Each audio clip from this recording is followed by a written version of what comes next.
Welcome back. Oh shit. Welcome back to my channel. Yay! I've been losing sleep for like a week now, and I had to, for the first time, started some sleeping pills, and it might kick in soon. And I think it's such a cozy and great time to start filming a YouTube channel after such a while. Today, I want to talk about my thoughts on creation in general, coming from someone who has stopped creating for a few years now. I just stopped my 9-to-5 job not too long ago, and I am now freelancing, and I have a more flexible schedule and started picking up journaling again. And in the process of that, I also had some kind of reflections.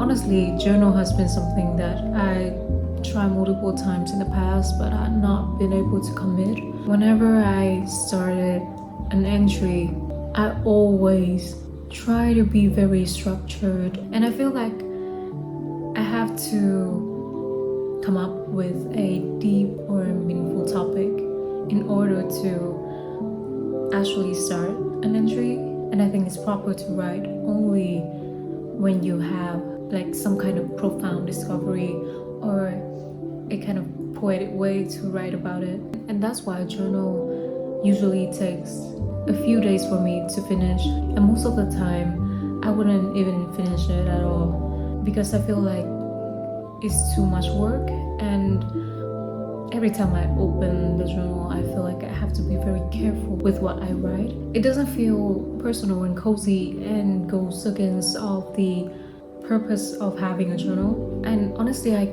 cannot figure out why I feel the need for it to be so perfect, because after all, it's something that I write to myself is something that only I have the access. YouTube is somehow the same. I think I went into it with too much expectation. A couple years ago when I started this channel, I treated it as a way to prove my point, to show that I could do this and I can even do this in the shortest time possible. So I made videos with the intention and with the hope for it to go viral overnight.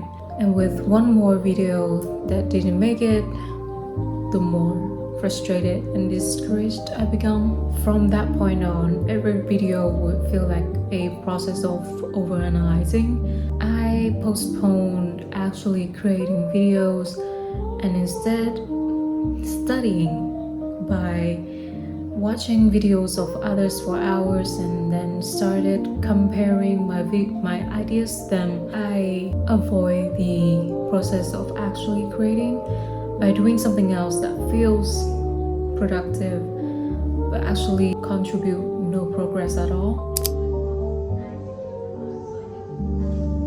Sooner or later, it sucked all the fun of creating, and I find myself feeling relieved every time I find a valid reason not to film or edit that day. It's honestly a bit sad to look back, because some things that started out as a hobby turned into something that I dreaded and avoid doing for such a long time, and I now associate it with so many negative feelings. And before I realized, I just stopped creating in general. And it's not something that I realized until very recently. My latest job, which was also content creation, but it's creating for someone else's ideas and company and projects. It hit me that it's been quite a while since I had done something not for the sake of displaying, or that just takes away a huge chunk of what makes me feel excited in life. And I have to come to terms with myself that I now rarely feel curious or inspired crafting a piece with your full control, without the feedbacks and opinions opinions of others, I think is one of the most liberating things that you can do, because it's like creating a playground for your own thoughts and ideas. I still remember the old photo shoots that I used to do with my friends back in university. Like, still to this day, those are ones of my favorite projects. And we had no intention of posting it anywhere or attracting views and interactions from the photos. But I think the main reason that I enjoy it so much is because I entirely focus on bringing the ideas to life. It's such an exciting process that I had long abandoned, and so I now feel pretty much empty. And so I think we all need more just because you can projects.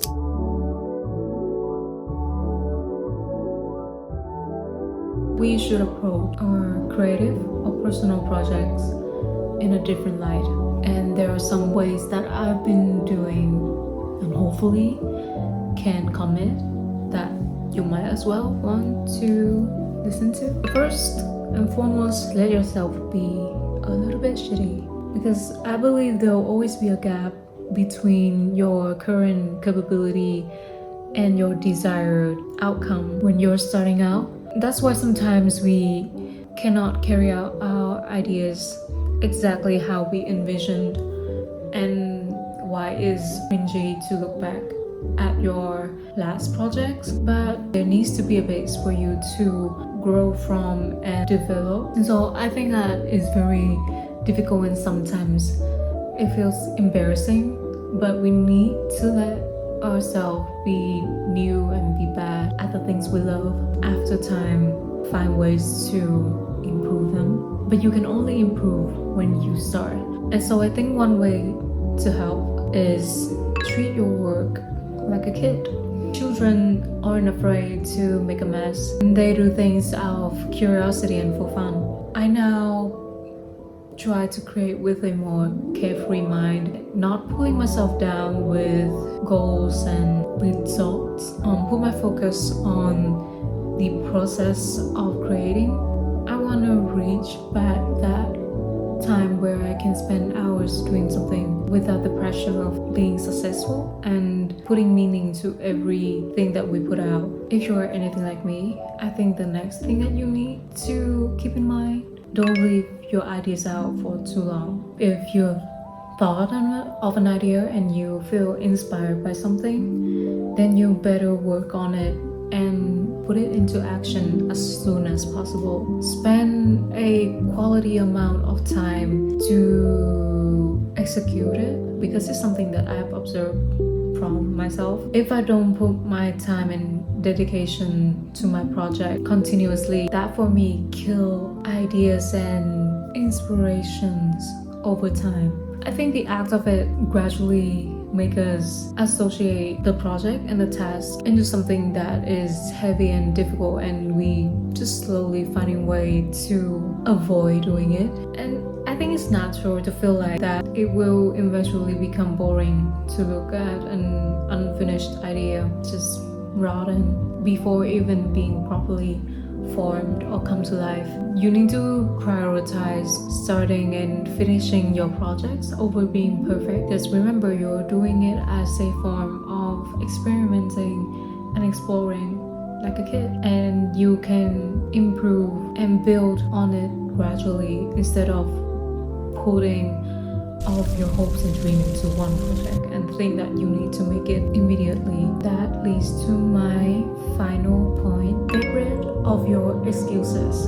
So I think you need to sit down and dissect what comes to your mind the most when you start creating, and fix them one by one by omitting them or simplifying them. For example, one of the reasons that I dreaded filming by myself is because I have to talk to the camera lens. People always say that you have to film with your back camera for higher quality, but it's so uncomfortable to me to talk to a camera lens. I feel so stiff having to look at the camera and not knowing what is going on the screen. So now I'm just filming with the front camera, because prioritizing starting and finishing the project over being perfect, and also omit anything that might make me feel discouraged, to again find joy in this process of creating and rewiring my brain to not treat this as a difficult task like I've been for the past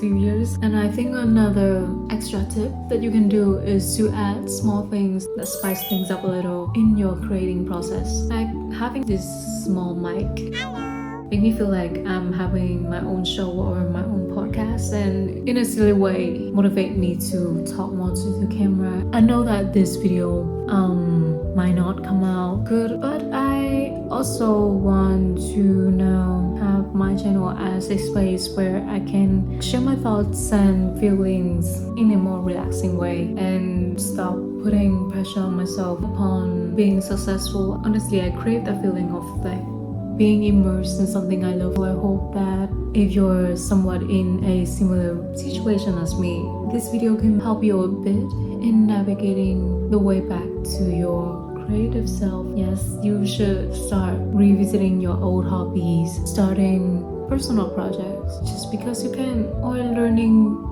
new skills that you've been wanting to try. Explore more about yourself. We should be less serious with our life. Being uptight all the time really does kill you slowly over time. And so yeah, I think I would end it here, but I really hope to hear more about your story on your creation journey in general. If you have gone through anything similar and how have you dealt with it, please let me know. I would love to hear some advice also. Subscribe if you want, and I'll see you hopefully very soon. Bye bye.